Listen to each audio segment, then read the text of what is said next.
উনুন test of Bengal. আজ আপনাদের জন্য থাকছে একটা অন্য রকমের পোলাওয়ের রেসিপি, মেথি পোলাও।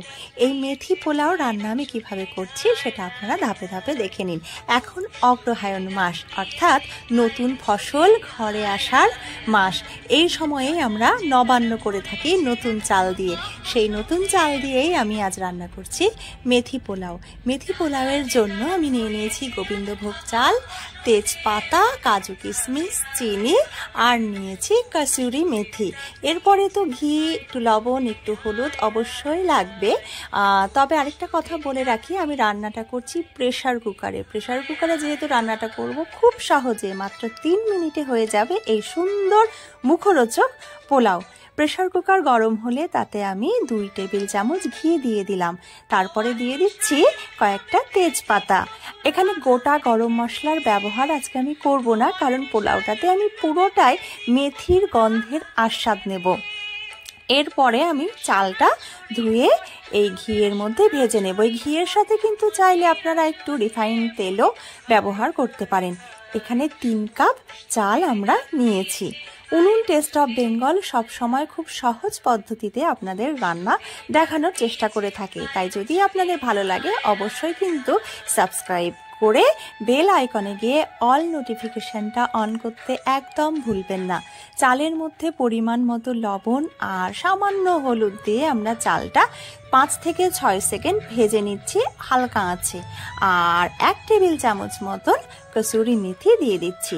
তারপরে আরও একবার সব কিছু একসঙ্গে নাড়িয়ে নেব, যাতে সব কিছু খুব ভালো করে মিশে যায়। আর শুধু ইউটিউব না, ফেসবুক, ইনস্টাগ্রামেও কিন্তু আপনারা উনুন টেস্ট অফ বেঙ্গলের পেজকে অবশ্যই লাইক করতে পারেন, আর ভিডিও কিন্তু শেয়ার করতে একদম ভুলবেন না। এখানে দিয়ে দিলাম পরিমাণ মতন কাজু কিশমিশ। কাজু কিশমিশ কতটা দেবেন সেটা আপনার পছন্দের উপর নির্ভর করছে। কাজু কিশমিশ দিয়ে আরও একবার খুব ভালো করে আমি মিশিয়ে নিচ্ছি।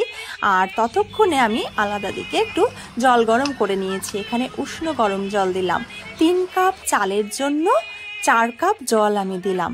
তারপরে আঁচ কমিয়ে 3 মিনিট কিংবা একটা হুইসেলের অপেক্ষা। এই চাল আর জলের মাপটা কিন্তু খেয়াল রাখবেন, তাহলেই হয়ে যাবে একদম ঝরঝরে মেথি পোলাও রেডি। আর হ্যাঁ, জল দেওয়ার সময় অবশ্যই কিন্তু 1 কাপ মতন চিনি অবশ্যই দিয়ে দেবেন, কারণ চিনি ছাড়া পোলাও তো ভালো লাগবেই না। তাই এই চিনি, চাল আর জলের মাপটা খুব মেপে দেবেন, তাহলেই কিন্তু পারফেক্ট হয়ে যাবে আমাদের মেথি পোলাও। আমাদের রান্না হয়ে গেছে। রান্নার পরে উপর থেকে আরও একটু শুকনো কসুরি মেথি আমি এর উপরে ছড়িয়ে দিয়েছি। এটা দেখতে যতখানি লোভনীয়, খেতেও ততটাই সুস্বাদু। মানে স্বাদ, মানে শুধু সুস্বাদু বললে হবে না, স্বাদ যেন অমৃত। আপনারাও একদিন চেষ্টা করুন, দেখবেন খুব ভালো লাগবে। এতক্ষণ ভিডিওটা যারা দেখলেন তাদের জানাই অনেক ধন্যবাদ। আর শেয়ার করতে কিন্তু একদম ভুলবেন না। আপনারা সুস্থ থাকুন, ভালো থাকুন, আনন্দে থাকুন। আর হ্যাঁ, প্রেশার কুকারের ঢাকনা কিন্তু একদম সাথে সাথে খুলবেন না, অন্তত 10 মিনিট পর খুলবেন, তাহলেই রান্নাটা কমপ্লিট হবে।